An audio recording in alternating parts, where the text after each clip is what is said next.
코스피 지수가 9거래일 만에 반등에 성공했습니다. 오늘 코스피 0.5% 오르며 3,158선을 회복했습니다. 금융당국이 주택담보대출 약정을 위반할 경우에 즉시 대출을 회수하라며 시중은행에 주문했습니다. 전국의 집값이 13년 만에 최대 수준으로 상승한 가운데 집값을 잡을 수 있는 방법은 무엇인지 전문가들의 의견을 들어봤습니다. 한국은행이 머지포인트 서비스 축소 사태로 인해 전자금융거래법 개정안 논의가 시급하다고 밝혔습니다. 센 경제라이브 시작합니다.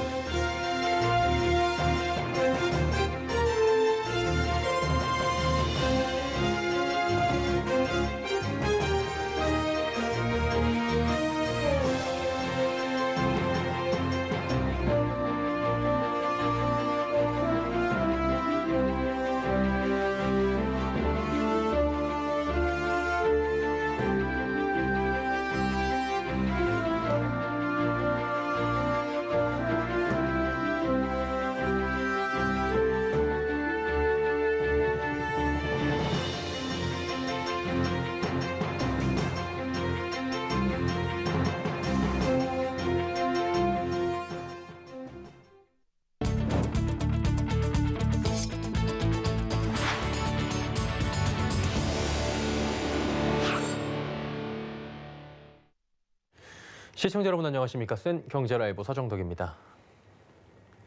코스피 지수가 9거래일 만에 하락 행진을 멈추고 상승 마감에 성공했습니다. 이날 코스피는 0.5% 오르며 3,158선을 회복했습니다. 기관이 4,096억 원을 매수하며 지수 상승을 견인한 반면 개인과 외국인은 동반 팔자세를 나타냈습니다. 특히 외국인은 지난 9일 이후 매도 행렬을 이어가고 있습니다. 2개월 만에 장중 1000선 아래로 내려간 코스닥 지수는 외국인과 기관의 매수에 힘입어 0.99% 오른 1021선의 장을 마감했습니다. 은행권이 주택담보대출 금리를 올렸습니다. 금융당국이 가계대출을 조이자 은행권에서 금리를 조절하고 나선 건데요. 금융당국을 핑계 삼아 은행이 이자 장사에 나선 건 아니냐는 지적도 나옵니다. 윤다혜 기자입니다. 국내 주요 5대 은행이 한 달 사이 주담대 변동금리를 최대 4%까지 올렸습니다. KB국민, 신한, 하나, 우리, NH농협은행은 오늘부터 주담대 변동금리에 연 2.48에서 4.24% 금리를 적용했습니다. 이는 한 달 전인 지난달 16일보다 하단은 0.14%포인트, 상단은 0.12%포인트 높아진 수준입니다.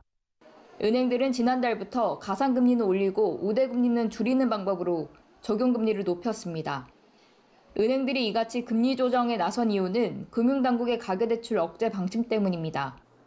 지난 7월 은행권 가계대출은 1,040조 2천억 원으로 전월보다 9조 7천억 원이 늘어났습니다. 이 가운데 주담대가 6조 1천억 원으로 전체 63%를 차지했습니다. 이에 고승범 금융위원장 후보자는 최근 가계부채 관련 금융위 논의에서 가계부채 관리를 최우선 역점과제로 추진할 것이라며 과도한 신용 증가는 버블의 생성과 붕괴로 이어지고 이는 금융부분 건전성과 자금 중개 기능 악화를 초래해 실물경제 성장을 훼손할 수 있다고 강조했습니다. 하지만 일각에서는 은행이 당국을 핑계 삼아 또다시 손쉬운 이자 장사에만 몰입하고 있는 것 아니냐는 지적도 나오고 있습니다. 은행들의 올 상반기 역대급 실적에도 이자 이익 증가가 큰 역할을 했습니다. 국민, 신한 등 5개 금융지주들이 상반기에 이자로만 번 돈이 20조 원에 달합니다. 은행은 하반기에도 이자 장사로 큰 수익을 낼 것으로 보이는 가운데 대출자들의 이자 부담이 커지고 있습니다. 서울경제TV 윤다희입니다. 금융당국이 주택담보대출 약정을 위반할 경우에 대출을 회수해달라고 시중은행에 주문했습니다. 주담대를 받을 때 은행과 했던 일정 기간 내 기존 주택 처분 등의 약속을 지키지 않는 사례가 없도록 규정을 철저하게 적용하라는 겁니다. 약정 위반이 확인되면 대출자는 즉시 대출을 갚아야 하고 해당 계좌는 연체 계좌로 분류됩니다. 금감원은 또 은행권의 신용대출 한도를 연소득 이내로 축소할 것을 요청하며 잘 지켜지지 않는 은행에 대해선 무작위 현장 검사까지 경고했습니다. 전국의 집값이 13년 만에 최대 수준으로 상승한 것으로 나타납니다. 정부가 대규모 주택 공급과 대출 옥죄기에 나서고 있지만 약발을 받지 않는 모습입니다. 집값을 잡을 묘수는 없는 걸까요? 설석용 기자가 알아봤습니다.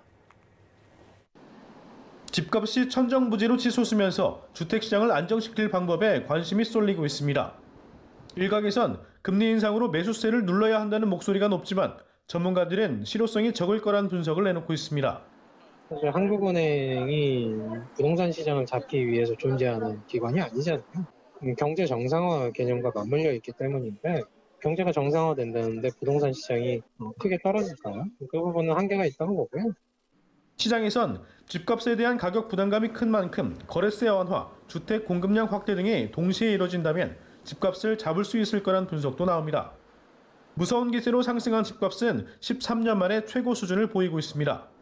한국부동산원 조사에 따르면 지난 7월 전국 주택가격은 지난해 말보다 5.98%, 1년 전과 비교해서는 8.81% 올랐습니다.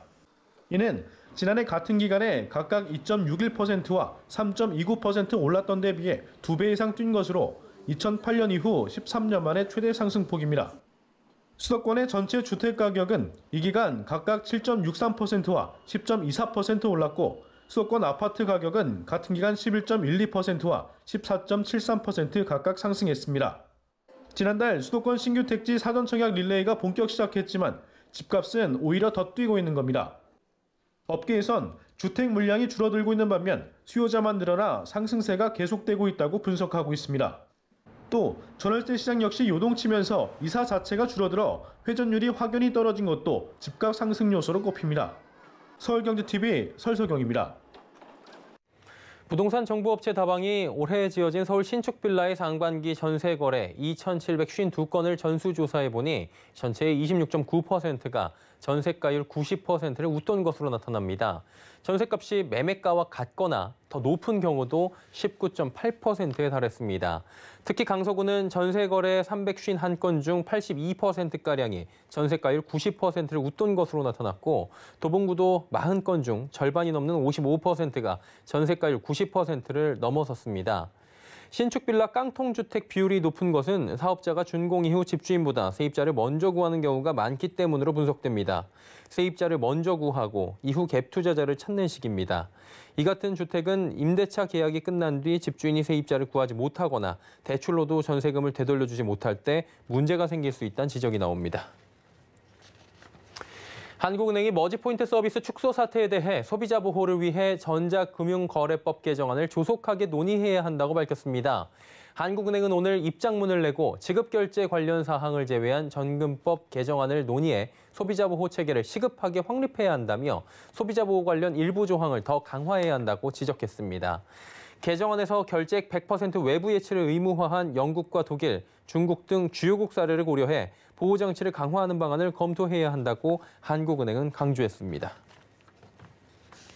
삼성전자가 갤럭시 Z 플립 3 대중화에 나섭니다. 최대 50만 원의 공시지원금을 책정하는 파격적 가격 정책을 세운 건데요. 문다혜 기자입니다. 삼성전자가 파격적인 공시지원금 정책으로 폴더블 폰 대중화에 나섭니다.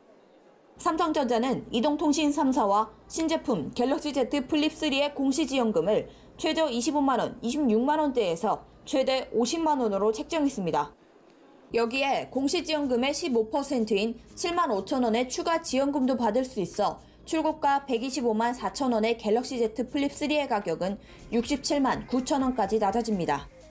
삼성전자의 플래그십 모델이 출시하자마자 이처럼 큰 폭의 공시지원금이 책정된 건 이례적입니다. 작년 갤럭시 Z 플립의 초기 공시지원금이 최대 21만 원이었던가 비교하면 2배 이상 뛴 겁니다. 공시지원금은 제조사와 이통사가 협의해서 정하는 구조로 이번엔 삼성전자의 의중이 많이 반영된 것으로 알려졌습니다. 삼성전자가 갤럭시 노트 대신 폴더블 폰을 대중화하겠다는 의지를 드러낸 셈입니다. 삼성전자는 올해 갤럭시 노트 시리즈 출시를 건너뛰는 대신 갤럭시 Z 폴드 3와 플립 3 출시로 폴더블 폰을 시장의 대세로 만들겠다고 밝힌 바 있습니다. 폴더블 폰 대중화의 초석으로 지목된 갤럭시 Z 폴드 3는 이 같은 가격 정책뿐 아니라 삼성전자 스마트폰 최초로 언더 디스플레이 카메라 기술을 적용하는 등 다양한 최신 기능도 탑재했습니다. 언더 디스플레이 카메라는 카메라를 화면 아래에 배치해 겉으로 봤을 때 카메라를 볼 수 없도록 하는 기술로 카메라 홀 위에도 디스플레이 픽셀이 있어 풀스크린 구현이 가능해집니다. 서울경제TV 문다입니다. 코로나빨 채용 한파가 계속되는 가운데 이달 말부터 대기업 하반기 공채 시즌 개막합니다. 대부분 대기업들이 정기 채용을 폐지했지만 삼성과 SK가 공채에 나설 예정이라 취준생들의 관심이 뜨거울 것으로 보입니다. 김수빈 기자입니다. 삼성전자가 다음 달 초 채용 공고를 내고 올해 하반기 신입 공채에 돌입할 예정입니다. 공고 뒤 원서 접수에 돌입해 10월 말 필기시험, 11월 면접 순으로 합격자를 선발할 것으로 보입니다. 이번 삼성 공채는 삼성전자, 삼성디스플레이, 삼성 SDI 등 전자계열을 비롯한 대부분의 계열사가 참여합니다. 이른바 삼성고시라고 불리는 삼성그룹 직무적성 검사는 이번에도 온라인으로 진행됩니다. 삼성은 코로나19 사태와 함께 대규모 현장 시험으로 인한 사회적 비용을 줄이는 차원에서도 온라인 필기시험을 정례화하겠다고 밝힌 바 있습니다. SK그룹도 하반기에 주요 관계사들이 참여하는 공채에 나섭니다. 이달 말 모집 공고를 낸 뒤 9월 이후 필기 및 면접 시험을 진행합니다. 다만 SK그룹 공채는 이번이 마지막이 될 예정입니다. 내년부터는 공채를 폐지하고 각 계열사 사정에 따라 수시로 필요 인력을 채용할 계획입니다. 이미 SK그룹과 삼성을 제외한 주요 대기업들은 공채가 아닌 수시 채용으로 전환한 바 있습니다.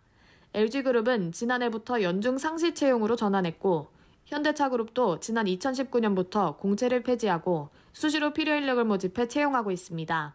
서울경제TV 김수빈입니다. 경유차 중심인 SUV 시장에도 친환경 바람이 거세지고 있습니다. 그동안 하이브리드 등 친환경차 판매는 세단이 중심이었죠. 그런데 기아가 신형 스포티지에 처음으로 하이브리드 모델을 추가했다고 합니다. 정세미 기자입니다. 지난달 출시된 기아 스포티지 5세대 모델. 기존 1.6 디젤과 2.0 가솔린 등 두 라인업으로 운영됐지만 완전 변경을 거치며 하이브리드 모델이 추가됐습니다. 친환경 추세에 맞춰 경유차 중심이었던 SUV에 하이브리드를 적용한 겁니다. 파워트레인으로는 1.6 터보 엔진과 구동 모터가 함께 들어갑니다. 그 결과 차체는 이전보다 커졌지만 성능이 더 세졌습니다. 시스템 최고 출력 230마력, 최대 토크 35.7의 힘을 발휘하고 2WD 17인치 타이어 기준 16.7km/L의 효율성을 갖췄습니다. 특히 하이브리드에는 국내 최초로 차량이 스스로 충격을 줄이는 기술이 들어갑니다. 이 핸들링으로 모터의 가감속으로 전후륜의 하중을 조절해 민첩성과 안정성을 높였습니다. 실제로 과속방지턱이나 코너에서 차체가 흔들림 없이 안정적으로 주행했습니다. 이 라이드 기술은 하이브리드 구동 모터의 토크를 부드럽게 제어해 피칭 현상을 최대한 억제하여 보다 부드러운 승차감을 제공할 수 있습니다. 스포티지 하이브리드의 가격은 3,109만 원부터 시작합니다. 현대차그룹은 산타페와 투싼, 소렌토, 스포티지 등 하이브리드 모델 확대로 친환경차 시장에서의 SUV 판매 볼륨을 높인다는 방침입니다. 서울경제TV 정세미입니다. 글로벌 반도체 수급 동향 조사 기관이 지난 6월에 이어 또다시 반도체 시장 성장 전망을 상향 조정했습니다. 업계에 따르면 세계 반도체 시장 통계 기국 WSTS는 최근 발표한 보고서를 통해 올해 반도체 시장 성장률을 기존 19.7%에서 25.1%로 올려잡았습니다. 전 세계 반도체 예상 매출액도 기존 약 620조 8천억 원에서 약 648조 6천억 원으로 높아졌습니다. 반도체 업황이 연말부터 둔화할 것이란 우려가 제기되며 삼성전자와 SK하이닉스 등 국내 반도체 기업의 주가가 최근 바닥을 치고 있는데 WSTS는 올해는 물론 내년까지 긍정적으로 내다본 겁니다. WSTS는 삼성전자와 SK하이닉스가 주도하는 메모리 반도체 예상 매출 증가율을 기존 31.7%에서 37.1%로 상향 조정했습니다. SK의 자회사 SK리츠가 성장 전략과 비전 등을 발표하고 오는 9월 코스피 상장 계획을 밝혔습니다. SK리츠는 ESG 경영을 기반으로 다양한 미래 산업에 투자하는 SK그룹의 스폰서 리츠입니다. SK그룹 핵심 사업 연계 자산을 지속적으로 편입할 경우 10조 원 규모 이상의 글로벌 톱티어 복합 리츠로 성장할 전망입니다. 특히 국내 리츠 업계 최초로 연간 5.45%의 분기 배당을 실시합니다. 이를 통해 주기적 소득이나 수입을 원하는 연기금, 퇴직연금, 개인 등의 자금 유입이 예상돼 주가 변동성이 최소화될 것으로 기대하고 있습니다. 국내 바이오 기업 HLB가 베트남 바이오시밀러 기업 나노젠과 나노코박스의 글로벌 권리 인수를 위한 협약을 체결했습니다. 이번 협약을 통해 국내 코로나19 백신 개발 가속화가 기대된다는 분석인데요. 윤혜림 기자가 전해드립니다. 오늘 HLB는 베트남에서 코로나19 백신을 개발 중인 기업 나노젠과 나노코박스 글로벌 권리 협약을 체결했습니다. 양사는 이번 협약에서 코로나19 백신 나노코박스의 생산 및 판매, 글로벌 마케팅 등을 위한 기술 이전에 합의했습니다. 나노젠은 3개월 이내에 나노코박스 관련 자료를 검토 후 HLB로의 기술 이전 협의를 마무리할 계획입니다. 나노코박스는 제조합 단백질 백신으로 글로벌 임상 이상에서 90%가 넘는 항체 생성을 보였으며 알파, 델타 등 각종 변이 바이러스에 대한 효능도 확인됐습니다. 현재 베트남 현지에서 13,000명을 대상으로 임상 3상이 진행 중이며 긴급 사용 승인을 위해 임상 2상과 초기 임상 3상 데이터를 베트남 정부에 제출한 상태입니다. 지난 7월 나노젠은 세계보건기구 WHO에 백신 샘플을 제출했으며 임상 3상이 완료되는 대로 WHO 사용 승인 절차를 시작한다고 밝혀 백신 상용화에 대한 기대감이 높아지고 있습니다. 저희랑 협력 관계를 가지면서 베트남뿐만 아니고 다른 곳에서의 이제 생산에 대해서도 같이 협의하고 논의할 예정이고요. HLB 쪽에서는 이거를 좀 글로벌하게 해서 생산 판매나 이런 데에 협력을 하고 그다음에 이제 추후 연구 개발도 같이 이제 협력하기로 이제 합의된 계약이라고 보시면 될 것 같습니다. 앞으로 HLB는 코로나19 백신 도입을 통해 제약, 바이오 기업들로 구성된 HLB 바이오 생태계, HBS를 더욱 공고히 하겠다는 포부를 밝혔습니다. 서울경제TV 윤혜림입니다.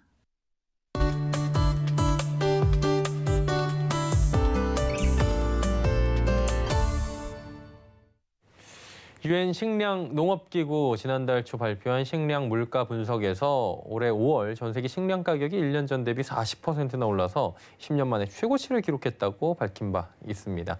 식량 가격 폭등으로 저소득 국가의 빈곤층이 직격탄을 맞았다고 하는데요. 식량 물가의 급등은 경제뿐만 아니라 정치, 사회 문제에 큰 영향을 주기도 합니다. 자, 오늘은 식량 물가 상승에 대한 이야기 나눠보겠고요. K외대 반기성 센터장과 어김없이 함께하도록 하겠습니다. 어서 오세요. 네, 안녕하세요. 야, 지난주에는 그 대홍수 얘기였는데 이번에는 기후변화로 식량 가격 폭등 얘기예요. 네. 많이 올랐죠? 예, 유엔 식량농업기구가 이제 올해 5월 기준입니다. 예. 전 세계 식량 가격이 전년보다 40% 올라서 2011년 9월 이후 10년 만에 최고치를 기록했다고 발표를 했죠. 1년 전보다 옥수수는 88%, 대두는 73%, 곡물과 유제품이 38%, 설탕이 34%, 육류는 10% 가격이 올랐다고 합니다. 예. 국제 곡물가가 상승하면서 우리나라 지금 라면가도 상승하고 있죠. 그렇죠. 미국 소맥협회에 따르면 6월 기준 전년 동기 대비 34에서 40% 상승한 높은 수준을 유지하고 있다고 하는데 더 큰 문제는 미국 밀 현물 가격의 급격한 상승세라고 합니다. 미국산 백맥의 현물 가격은 전년 동기 대비 62% 상승을 했고요. 강맥 역시 40% 가까이 올랐다고 해요. 선물 가격도 6월 현재 각각 34%, 52% 상승한 상태입니다. 이게 진짜 굉장히 많이 오른 거거든요. 이 정도면은 급등인데 원인이 어디에 있습니까? 네, 세계 식량농업기구 관계자는 이렇게 이제 식량 가격이 급등하는 주요 원인으로는 달러와 가치 하락, 바이오 연료 수요 증가, 동물 전염병 확산에 따른 살처분 이런 것도 있는데 가장 큰 원인은 기후 위기라고 말합니다. 세계 경제 포럼은 아르헨티나라든가 브라질, 러시아, 우크라이나, 미국 등 주요 식품 수출국에서 지난해부터 올해까지 가뭄 등 기후 변화로 인해 수확량이 대폭 줄었다라고 분석을 하고 있습니다. 그러니까 예상 기대치에 미치지 못했다고 분석을 했는데요.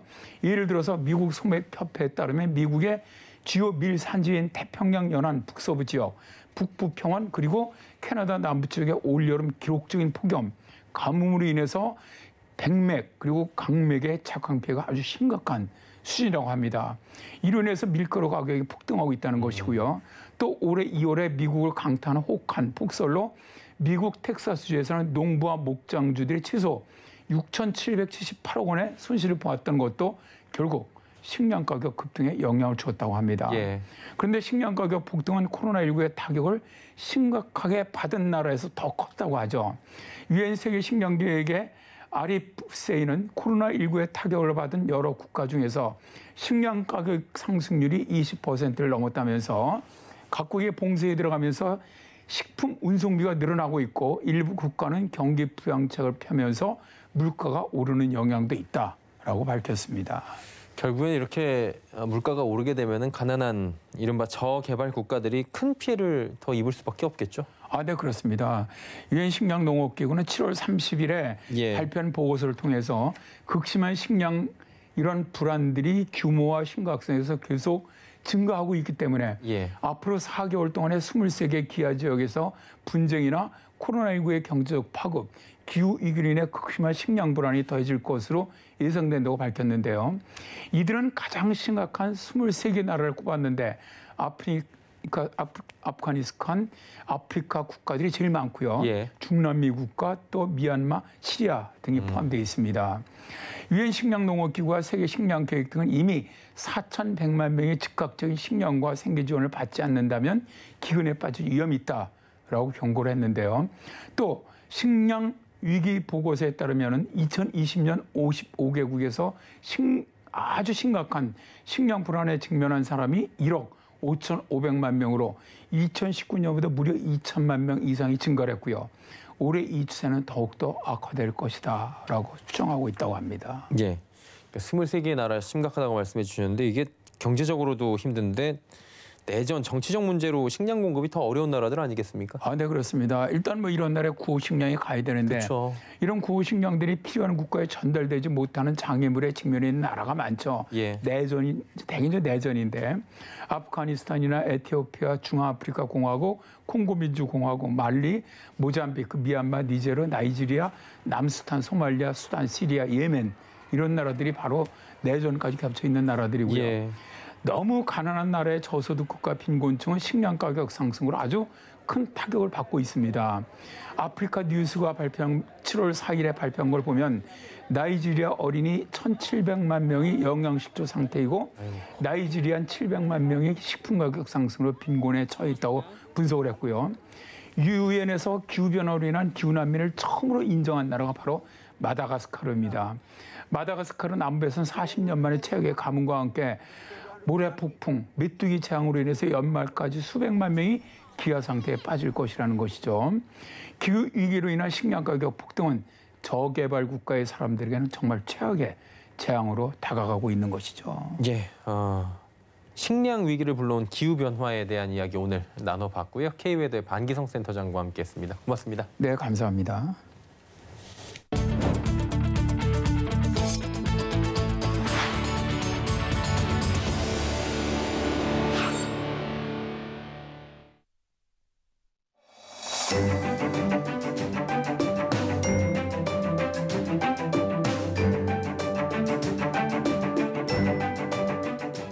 안녕하세요. K웨더 라이프스타일 리뷰 이호철입니다. 아직까지 한낮에는 더운 날씨를 보이고 있는데요. 목요일인 내일도 낮에는 비교적 덥게 느껴지겠습니다. 내일 낮 기온 서울 31도, 전주 30도, 대구, 광주 29도까지 오르며 덥겠고요. 다만 강릉은 25도로 비교적 선선한 날씨를 보이겠습니다. 내일까지는 곳곳으로 소나기와 비 소식이 있습니다. 먼저 오늘 전국에 10에서 40mm, 많은 곳은 60mm 이상 소나기가 내리겠는데요. 특히 돌풍과 벼락을 동반해 소나기가 강하게 쏟아지는 지역이 있을 수 있어서 주의가 필요하겠습니다. 한편 내일까지 동해안에는 20에서 60mm, 많은 곳은 100mm 이상의 비가 예상됩니다. 내일은 전국이 구름 많거나 흐린 가운데 소나기가 오는 곳이 많겠고요. 경상 동해안은 아침까지 비가 온 후에 개겠고 강원 영동은 흐리고 비가 오겠습니다. 다음은 자세한 지역별 날씨입니다. 중부지방 아침 기온 서울, 대전 21도 보이겠고요. 한낮 기온 서울 31도, 대전 30도까지 오르며 덥겠습니다. 동해안 아침 기온 속초, 강릉 20도에서 출발해 한낮에는 속초, 강릉 25도까지 오르겠습니다. 남부지방 아침 기온 부산 22도, 제주 23도 보이겠고요. 한낮 기온 부산, 제주 28도까지 오르며 다소 덥겠습니다. 내일 서해와 남해는 소나기가 오겠고 동해는 비가 온 후에 개겠습니다. 바다의 물결은 서해는 잔잔하겠고 동해와 남해는 최고 3m로 높게 일어서 항해나 조업하는 선박은 유의하셔야겠습니다. 금요일까지는 내륙을 중심으로 소나기가 오는 날이 많겠고요. 토요일부터는 비가 오는 날이 많겠습니다. 날씨였습니다. 센 경제 라이브 마칩니다. 함께해 주신 여러분 고맙습니다.